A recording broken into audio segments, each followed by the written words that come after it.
mga idol sa gantong klaseng battery. So pinower up lang natin to, no, para malaman natin kung working ba, at nag-set na tayo ng parameters dito sa inverter, pati dito sa ating solar charger, no. Ayan.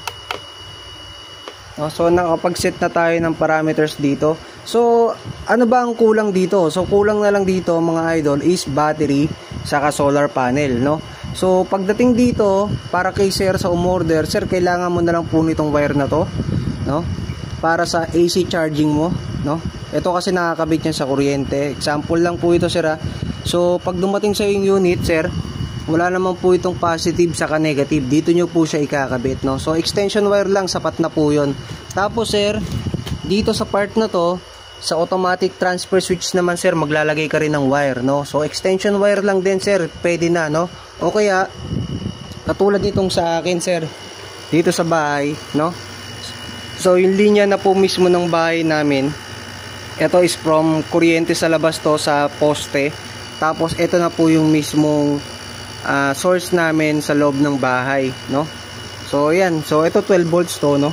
Then itong binuo natin is 24 volts mga idol, no. So dito is ito yung switch ng solar panel, no, positive, negative. Tapos itong sa battery, positive at negative lang din. Tapos syempre meron tayong wattmeter. Pero mga idol, itong wattmeter na to nga pala, no. So ang babasahin lang po nitong wattmeter na to is lahat ng nakakabit dito sa extension na to, no. So kung gusto nyong basahin yung wattmeter nyo pag ginamit nyo na to sa bahay nyo, kailangan padaanin nyo po yung linya nyo dito. Yan. Dito sa butas na yan, padaanin yung linya nyo dyan, ipasok nyo lang dyan, no. Then go na, okay na po yun, no? Tatakbo na po yun. So yun lang naman dito sa unit na to. So tested naman na to, no. Then PM na lang kayo mga idol kung gusto niyo magpagawa ng ganitong klaseng board setup mga idol, no. Take note mga idol, ano po ito, make to order to, no. So ang transaction mga idol online, no, or pwede kayo magpunta dito sa bahay mismo, no, para magpagawa kayo ng ganitong unit, no. So 12 volts saka 24 volts ng gantong klaseng board setup mga idol, same price lang naman, no.